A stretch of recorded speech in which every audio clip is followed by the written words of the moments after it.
पहले बोलो कि पहली बार से मुलाकात हुई बहुत ही अच्छा लगा।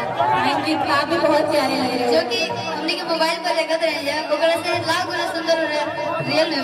अरे थैंक यू भैया हरी हरी वंडी एक बार बजा दीजिए। नहीं नहीं हरी हरी वंडी हेलो थोड़ा सा बढ़ा दीजिए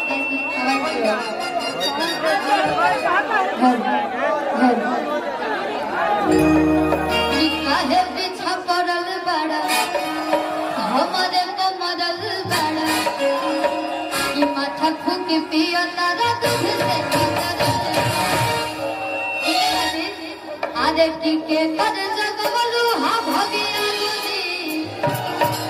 आका अगिया गोरी तो हरी हरी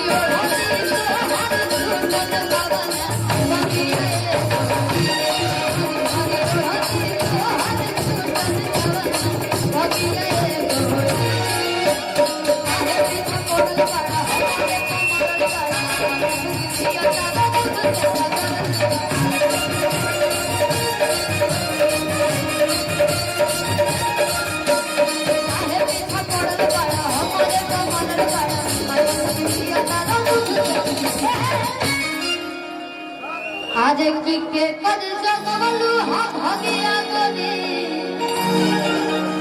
आज कहा पुतवलू हा लगिया गोरी तो हरी हरी हरी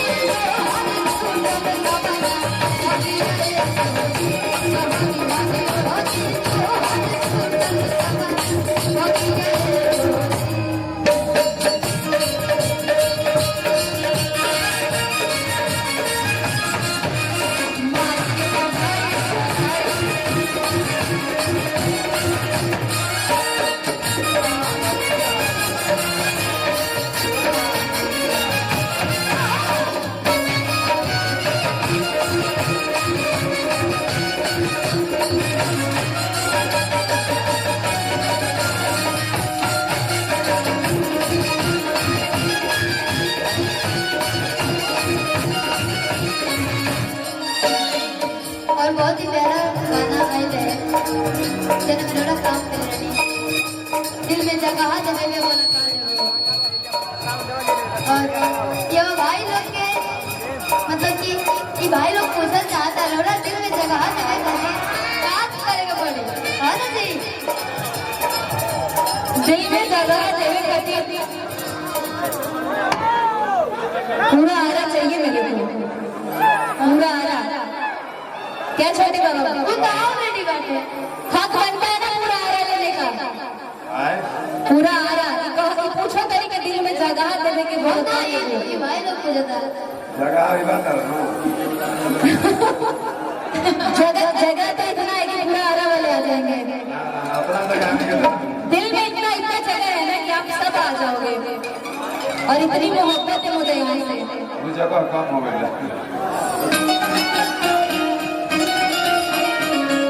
क्या बात है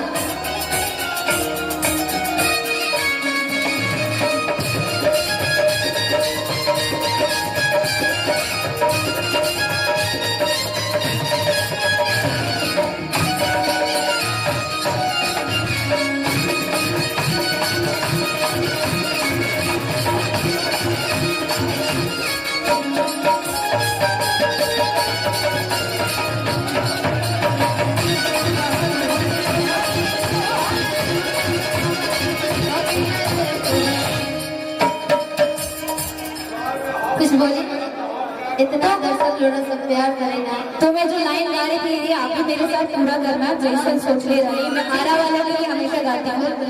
आप गाओ भाई कि जैसन सोचले रहने वैसन पियवा मोर बारे।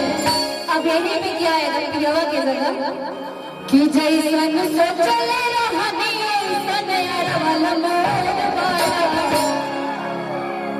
सब कले जोड़ आप सब सच में सबसे भी जोड़ो। आप लोग का जोड़ा नहीं है कहल जलो कि सगरों के साथ हो आरा के हो एक बार आरा के नाम पे थोड़ा तो होना चाहिए, मर्दानगी दिखनी चाहिए ना। जियो आज किया के उठला ले बबलू, आज भलिया के बाली नहवा जाके नखू, तो कबना जिला के जलेबी बाबू ए बबुनी। मैं आरा जिला की जलेबी हूँ। चलिए बहुत ही अच्छा लगा था भैया। कि कवना जिला के जलेबी बाबू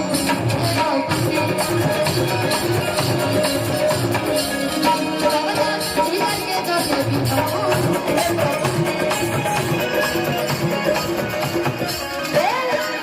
आरा के खला लगो बलिया के बाली जाके नखू,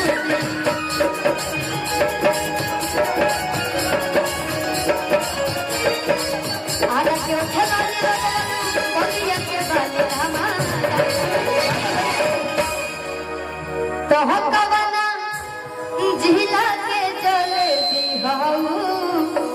अब आरा में आई बानी, थोड़ा सा कमर तो लचके के चाहिए ना जी। अपन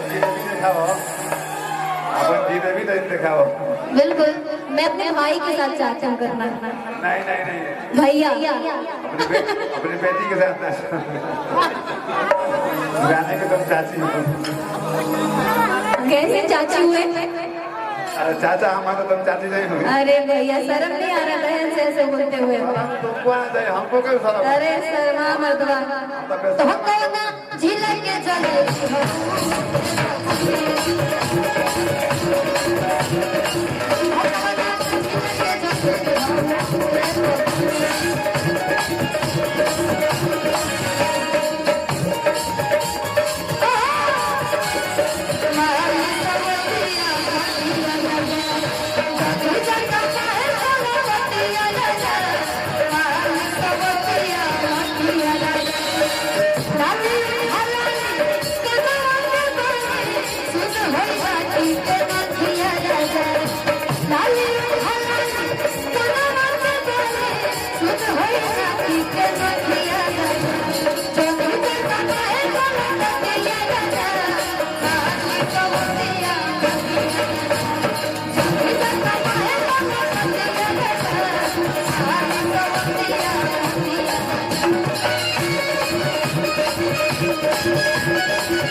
एक ना। हाँ जी नागा जी, भौकत इतना ना लाउड है जब कुछ समझ में नहीं आ रहा है। अब ठीक भैया थोड़ा देख लीजिए।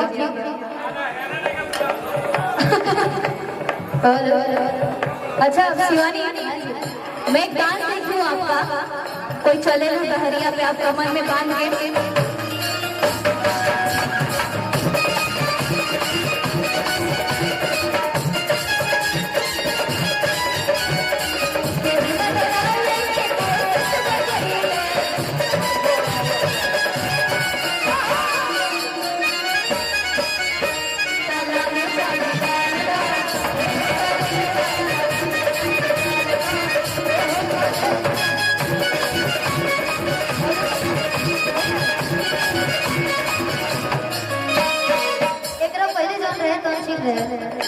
नहीं नहीं, आवाज सुनाई नहीं दे रहा है हम लोगों को।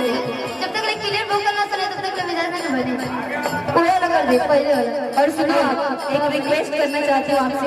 आप जब कमर में बांध के डांस करते हो ना, एक बार जो गाना गाते हो चले, हाँ हाँ वो प्लीज एक बार करो आप। आप सपोर्ट करो। हाँ मैं भी करूँगी साथ में। सोचो आप मैं प्रोग्राम देखती हूँ, गमछा अगर मिल जाए तो। हाँ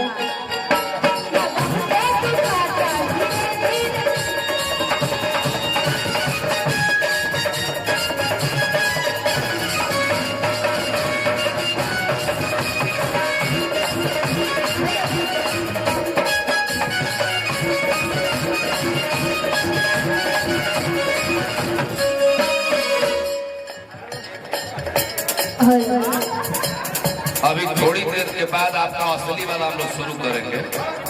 तनी पानी पी के आ जाएंगे। टेम्पल जी बाहर तो भइल बा सिल्की एकदम।